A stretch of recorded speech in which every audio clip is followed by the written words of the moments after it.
generate shots the way you wanted to in the first game? The ball was moving. That's our brand of basketball. Just keep it coming. I think Tyrese did a good job kind of establishing that early. And we took shots that we wanted to take, not shots we were forced to. On the flip side, now that you guys have gone through film, what do you feel like you guys could have done better that you need to focus on in the second? On the offensive side? Either side. Well, speaking on the offensive side, I think that one, just generating shots, maybe at the beginning of the shot clock, at the end of the shot clock, is big for us, not playing in the middle. Just continue to keep the ball moving, set better screens. I think with a team that switches, you can't think as much screens. There's a lot more slipping, a lot more just confusion within offense. Just not standing still is a big thing. Defensively, I know we got hurt in the boards a bit. They had 21 second chance points, and you negate some of that, then lead grows for us. So on that side, we know they missed a lot of shots. They're a team that's high-powered offense, and they're going to make some shots. So we can't just hope and pray that they miss shots. But we got to make them miss shots. Just what was the challenge like dealing with Mobley and Allen, especially how have you seen Mobley grow, kind of hit another level in terms of what you're dealing with him? No, they're definitely two different players. I think that they stagger them pretty well. They don't play maybe 12, 15 minutes together, but when they stagger, they just have a chance to do a little more. Mobley's isolating a lot more. He's shooting the ball better than he has in the past, and he's a lot more aggressive. So just picking and choosing the battles there.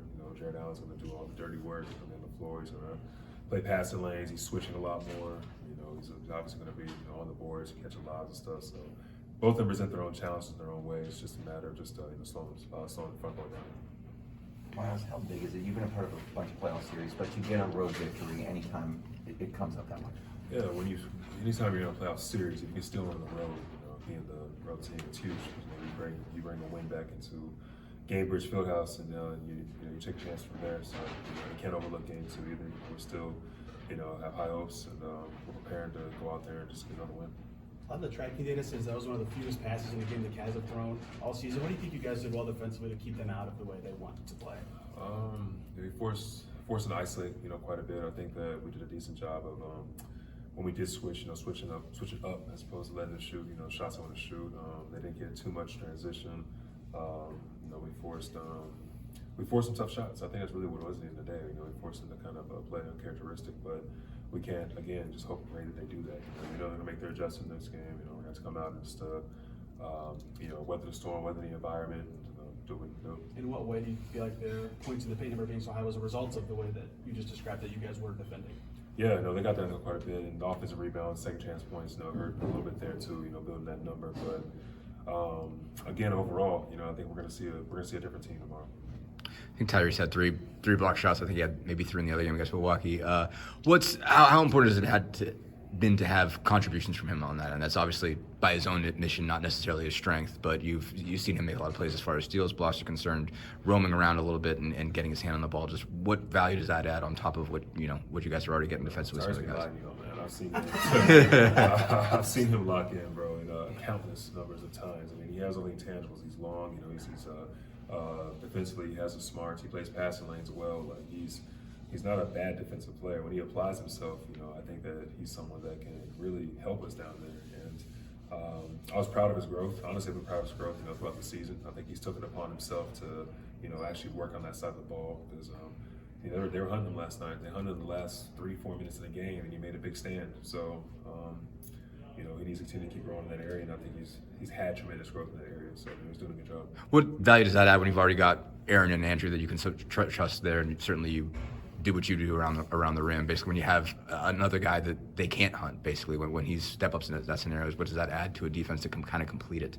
Yeah, when you got 5 guys that are locked in, on the same page, we're a tough team to beat, especially on that side of the ball. But at the same time, it just takes everybody being engaged.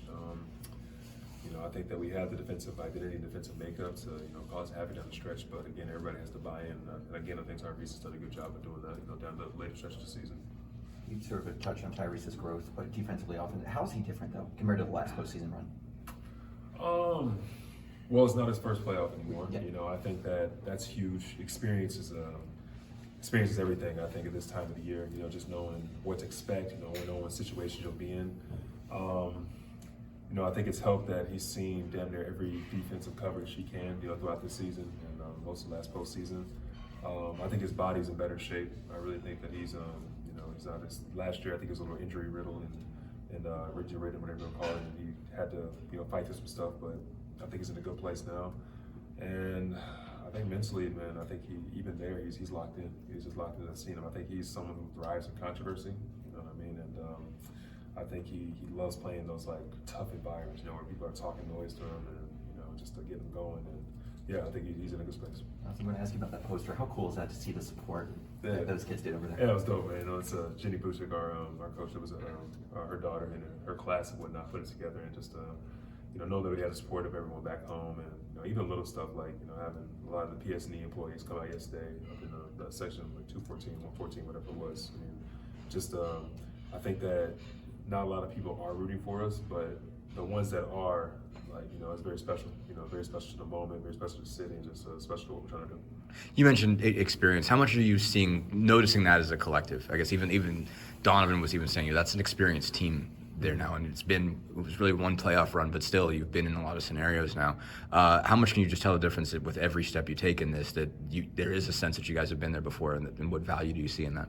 Yeah, well, it's not even just individual experience. Like, it's experience with the same group, and the chemistry that we've been working on and building over the past 3-4 years. This is where it starts to show. It's being in situations like we've been in, facing adversity. I think that's a big thing in the playoffs that's underrated. Is that it'd be nice to sweep every team, every series, but like you have to go through some type of adversity. What I mean? And seeing that we're battle tested, seeing that we've been tried, having the run that we had last year, having to carry right over into now. All that stuff is present, and I think it's going to be very beneficial for us, going forward. Thank you guys. Thanks, Myles. Thanks, Myles.